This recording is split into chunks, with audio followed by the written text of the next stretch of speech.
اس میں علامہ اقبال کے خودی کا تصور ہے، ٹھیک ہے، یعنی اے مسلمان نوجوانوں، اپنے آپ کو اتنا مضبوط کر لو، اتنا اپنے ارادے کو پختہ کر لو اور اتنی اپنی صلاحیتوں کو بڑھا لو تقدیر بھی تم سے پوچھنے لگے کہ بھی مجھے کیا کرنا چاہیے۔ ہر تقدیر سے پہلے اللہ تعالیٰ تجھ سے پوچھے، یعنی خدا بندے سے خود پوچھے، اس کا کیا مطلب ہے کہ تقدیر بھی تمہارے تابع ہو جائے، تم جو کرنا چاہو تم کرو پازیٹیوٹی میں، ٹھیک ہے، تم جو کرنا چاہو وہ تم تقدیر کو اپنے ہاتھ میں لے لو، اتنے تم مضبوط بنو اور اتنے کرو۔ یہ علامہ اقبال کا ایک میں نے چھوٹا سا مضمون 3-4 سلائیڈز پہ آپ لوگوں کے لیے لکھ لیا ہے کہ اب یہ جب آپ میری باتیں سننے کے بعد سمجھنے کے بعد علامہ اقبال پہ مضمون لکھیں گے تو وہ کیسا لکھیں گے۔ پہلی ہیڈنگ اس میں ہوگی پیدائش، اور جب بھی کسی شخصیت پہ مضمون لکھتے ہیں نا بچوں، ہمیشہ یاد کرو کہ اس کی پیدائش سے شروع کرتے ہیں اور اس کی ڈیتھ تک لکھتے ہیں، ٹھیک ہے، اگر وہ فوت ہو چکے ہوں تو، اگر زندہ ہوں تو پریزنٹ جو ان کی زندگی ہے نا وہاں تک لکھتے، جب بھی کسی شخصیت پہ لکھتے ہیں۔ تو پہلا پوائنٹ اوپر مین ہیڈنگ آئے گی علامہ اقبال مفکر پاکستان، پہلی ہیڈنگ ہوگی آپ کی پیدائش اور بچپن۔ علامہ اقبال 9 نومبر 1877 کو سیالکوٹ میں پیدا ہوئے، ان کے والد کا نام نور محمد تھا، بچپن ہی سے وہ بہت ذہین اور محنتی تھے، انہوں نے بچپن میں قرآن پاک حفظ کیا اور اردو، فارسی اور عربی زبانیں سیکھی۔ یہ آپ سب سے پہلا پوائنٹ بناؤ گے اپنے مضمون کا۔ دوسرا پوائنٹ بناؤ گے ان کی ایجوکیشن کا۔ دیکھیں پہلے ایک بندہ پیدا ہوتا ہے نا، پھر اس کا بچپن ہوتا ہے، اور بچپن میں کیا ہوتا ہے؟ ابتدائی تعلیم ہوتی ہے۔ ابتدائی تعلیم کے بارے میں آپ ہیڈنگ بناؤ گے اور لکھو گے علامہ اقبال نے سیالکوٹ سے تعلیم شروع کی، بعد میں لاہور کے گورنمنٹ کالج سے گریجویشن کی اور مزید تعلیم حاصل کرنے کے لیے انگلینڈ اور جرمنی بھی گئے، وہاں سے انہوں نے فلسفے میں پی ایچ ڈی کی ڈگری حاصل کی۔ یہ آپ کا دوسرا ہیڈنگ ہو گیا۔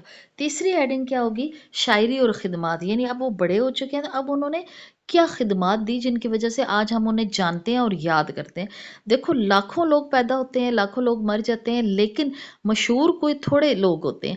اب ان کے مشہور ہونے کی وجہ ہوتی ہے، وہ وجہ جو ہے وہ ہے علامہ محمد اقبال بہت بڑے شاعر اور مفکر تھے۔ انہوں نے، مفکر کہتے ہیں سوچنے والے کو، انہوں نے اپنی شاعری کے ذریعے مسلمانوں میں جوش و جذبہ پیدا کیا۔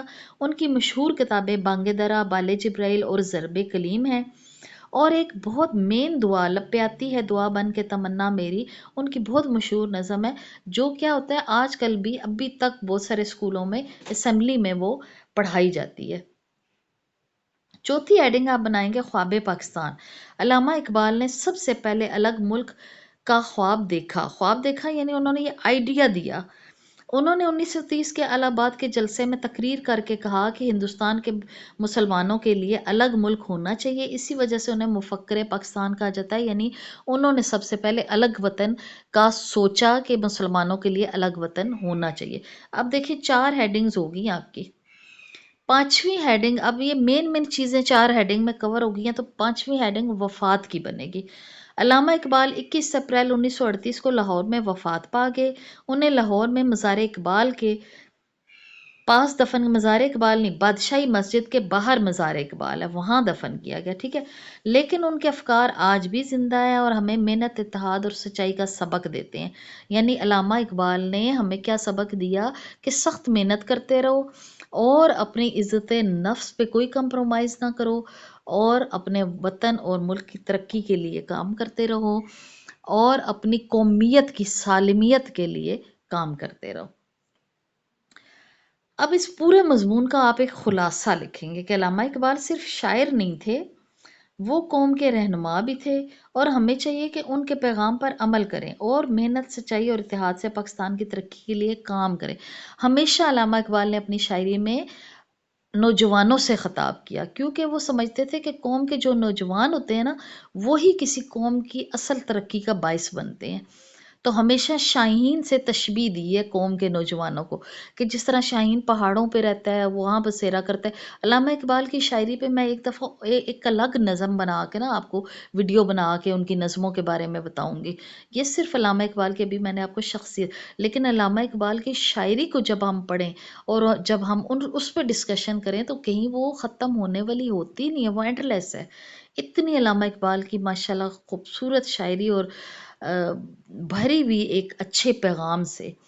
کہ آپ میں ایک جوش اور جذبہ پیدا ہوتا ہے کہ اس شاعری کے ذریعے ہمیں علامہ اقبال سبق دیتے ہیں کہ وطن کی ترقی کے لیے کس طرح کام کریں، اپنی شخصیت کو کس طرح بہتر بنائیں، اپنے آپ کو دوسروں کے لیے مفید کس طرح سے بنائیں۔ بانگ درا جو علامہ اقبال کی کتاب ہے نا، اب اس کا کیا موضوع تھا؟ یہ پہلی اردو کی شاعری کی کتاب تھی۔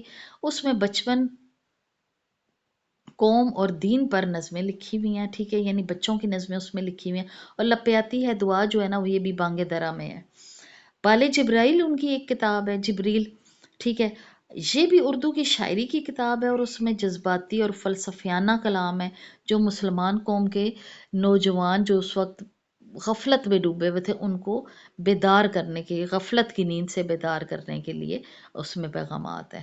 ضرب کلیم جو ان کی کتاب ہے، اس میں علامہ اقبال نے مسلمانوں کو مغربی تہذیب کے اثرات سے بچنے اور اپنی پہچان اور اپنی قوم کی پہچان برقرار رکھنے کا پیغام دیا۔ اب دیکھیں جتنی کتابیں الگ الگ ہم ڈسکس کر رہے ہیں نا، تو ان کا مزاج اور ان کا عنوان اور ان کا مخاطب جو ہے نا وہ مختلف ہے۔ ان کی اگلی کتاب ہے اسرار خودی۔ اب اسرار خودی کیا ہے؟ یہ علامہ اقبال کی فارسی میں پہلی کتاب تھی، اور خودی کا مطلب ہے خود کو پہچان، یعنی اپنے آپ کو پہچاننے کا فلسفہ جو ہے نا، اس کتاب میں علامہ اقبال نے بیان کیا۔ انشاءاللہ اگلی ویڈیوز میں ان کتابوں کے بھی کچھ شعر لے کے یا کچھ نظمیں لے کے میں آپ کو اس پہ بھی ویڈیو بنا کے دکھاؤں گی۔ پھر جاوید نامہ انہوں نے ایک لکھا، وہ انہوں نے اپنے بیٹے کے لیے لکھا، ٹھیک ہے۔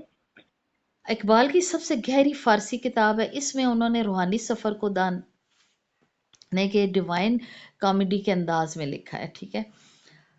یہ جو جاوید نامہ ہے نا، اس میں انہوں نے اپنے بیٹے کے لیے نصیحتیں لکھی ہوئی ہیں۔ اچھا، یہ وہ دعا ہے، لپیاتی ہے دعا بن کے تمنا میری، زندگی شمع کی صورت ہو خدایا میری۔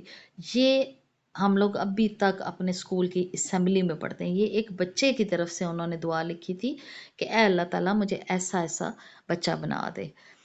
امید ہے آپ کو ویڈیو پسند آئی ہوگی۔ تھوڑی لمبی ہے لیکن ڈیٹیل سے دیکھا کریں، کیونکہ مضمون جو ہوتے ہیں نا وہ لمبے ہی ہوتے ہیں، وہ ہیڈنگز کے ساتھ ہوتے ہیں، اور اس کی ڈسکشن بھی نا تھوڑی سی لمبی ہو جاتی ہے۔